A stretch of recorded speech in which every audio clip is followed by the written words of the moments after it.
नमस्कार बच्चों, आज मैं मधु खेड़ा आपके समक्ष छोटी की मात्रा और बड़ी की मात्रा लगाकर कैसे हम हिंदी भाषा में इसका प्रयोग करते हैं, इसका अंतर मैं आपको आज स्पष्ट करवाऊंगा। सबसे पहले हमें छोटी ई और बड़ी ई की मात्रा का पता होना चाहिए कि उसका उच्चारण कैसे होता है। छोटी ई, बड़ी ई। अब छोटी ई के शब्द जैसे मैंने कुछ लिखे हैं, किताब, दिल, सिर, दिन, और बड़ी के तीर, खीर, भीड़, दीन। अब देखो, किताब बोलते हुए हमारा बहुत ही कम समय लगा।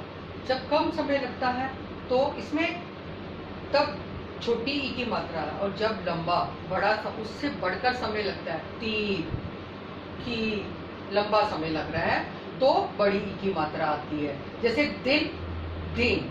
अब दिन, अब मात्रा क्या है, यहाँ छोटी है, दिन इसका मतलब वार, दीन इसका मतलब गरीब। दोनों के अर्थ में भी अंतर आ जाता है। ये तो हमने छोटी ई और बड़ी ई का उच्चारण सीखा।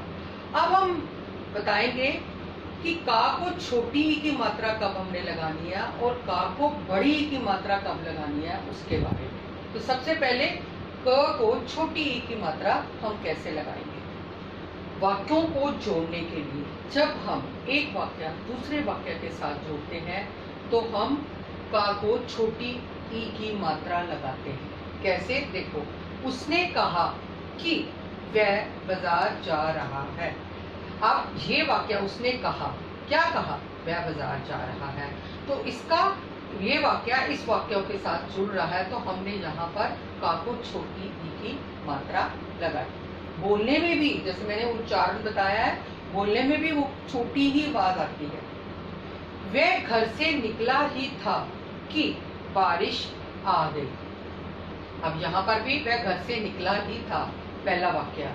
अब की उसके साथ लगाकर हमने बारिश आ गई तो हमने उस वाक्य को पूर्ण करा।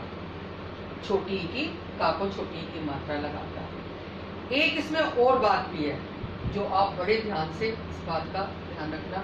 जब भी हम छोटी ई की मात्रा लगाते हैं का को, उससे पहले क्रिया आ जाती है। ये देखो, उसने कहा, क्रिया, उससे पहले हमने छोटी ई की मात्रा आई। वह घर से निकला ही था, निकला ही था कि, छोटी ई की मात्रा, उससे पहले क्रिया आ जाएगी।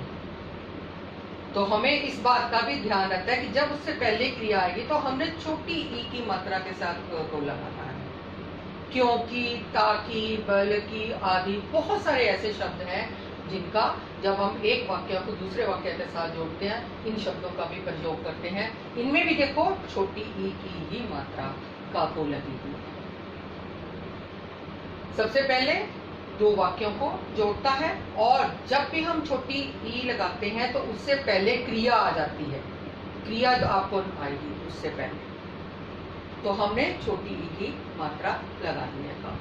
अब बड़ी ई की मात्रा, बड़ी ई की मात्रा को कैसे हम लगाएंगे हिंदी का वाक्य लिखते हुए। उसका पहला रूप है करना, क्रिया, और भूतकाल। जो क्रिया है भूतकाल में आती है। उसने पढ़ाई की, भूतकाल का सेंटेंस। अब यहाँ की जो है क्रिया है और साथ में की लगा हो, ये क्रिया के रूप में आएगी, और यहाँ बड़ी की ही आएगी। का को बड़ी ई की मात्रा आएगी। तुमने उससे लड़ाई की। अब यहाँ भी की क्रिया है, भूतकाल में है, और लड़ाई की, तो क्या यहाँ पर भी बड़ी आपको मात्रा नजर आ रही है का को। और इसकी एक और पहचान है, जब भी हम इसको करेंगे ये मोस्टली भूतकाल में ये क्रिया जो है वो आती है।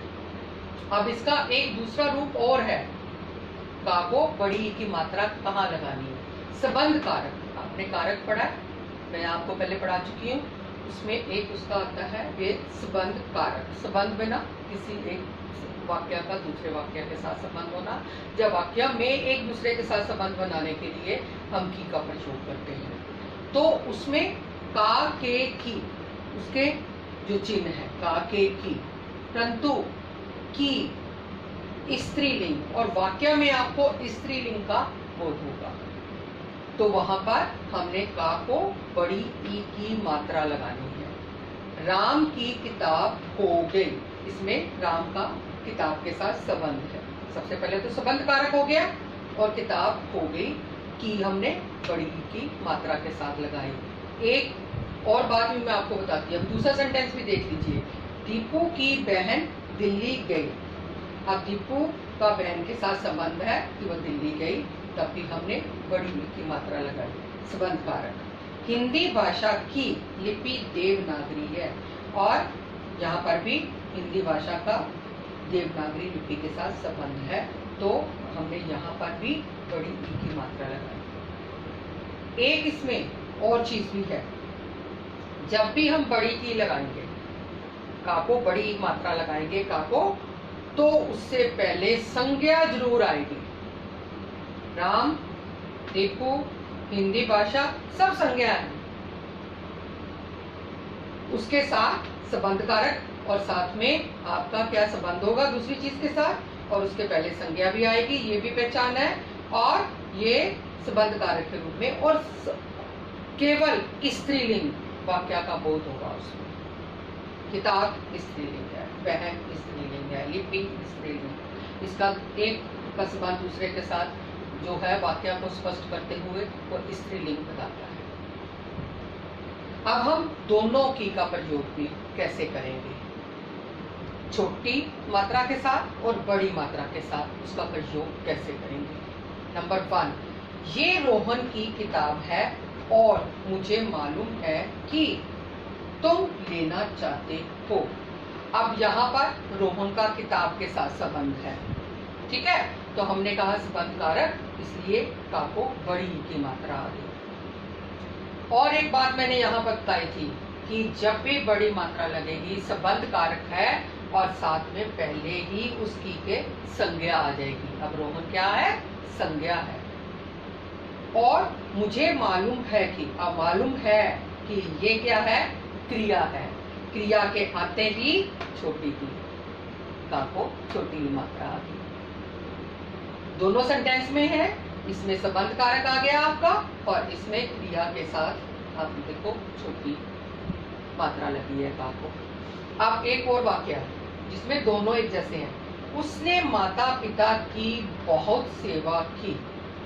अब यहाँ पर ये दोनों रूप है क्रिया के। पहला रूप है संबंध कारक का और दूसरा रूप है ये क्रिया का। उसने माता पिता की बहुत सेवा की, माता पिता के साथ उसने, माता पिता के साथ उसने, ये की जो है संबंध कारक के कारण आई। और सेवा की, अब ये की बड़ी आई यहाँ पर क्रिया के साथ। पहला है छोटी मात्रा लगाकर का को वाक्यों को जोड़ने में, और जब भी हम वाक्य जोड़ेंगे उससे पहले जो है आपकी क्रिया आ जाएगी। क्योंकि, ताकि, बल्कि, जितने भी ऐसे शब्द भी हैं ये आपको छोटी ई की मात्रा ही इसमें का को लगती है। बड़ी ई की मात्रा का को कहाँ लगती है, एक तो क्रिया जब पीछे क्रिया हो और भूतकाल में हो, और दूसरा रूप संबंध कारक है और वो स्त्रीलिंग हो, स्त्रीलिंग का बोध कराए। और जब भी हम संबंध कारक में की का प्रयोग करेंगे का को बड़ी की मात्रा लगाकर, तो उससे पहले आपके संज्ञा आ जाएंगी। ये देखो यहाँ भी संज्ञा है, यहाँ भी सारी संज्ञा है, तो संज्ञा आ जाएगी। ये इसकी पहचान है। इसको जोड़ने के लिए और पहले क्रिया आ जाएगी और इसको करने के लिए भूतकाल क्रिया होगी और इसमें संज्ञा आएगी पहले और तब बड़ी की मात्रा का को आएगी। इस प्रकार से ये छोटी छोटी चीजें हैं जो आपको वाक्य लिखने में, हिंदी में वाक्य लिखने में आपकी बहुत मदद करेंगे कि कहाँ हमने छोटी की मात्रा का को लगानी है और कहाँ बड़ी की लगानी है। बहुत सारे बच्चे जो है इसमें कई बार होता है कि लिखते हुए बड़े कंफ्यूज हो जाते हैं कि हम कहाँ लिखें, इस मात्रा को कैसे लिखें। तो यदि आप इन बातों का ध्यान रखोगे तो आप कभी भी हिंदी भाषा को लिखते हुए आपको कभी भी मुश्किल नहीं आएगी। धन्यवाद। और शेयर, लाइक, और जिसने सब्सक्राइब नहीं करा सब्सक्राइब जरूर करिए ताकि अगली वीडियो आप तक पहुंच सके। उसमें मैं है और है में अंतर स्पष्ट करूँगी। धन्यवाद।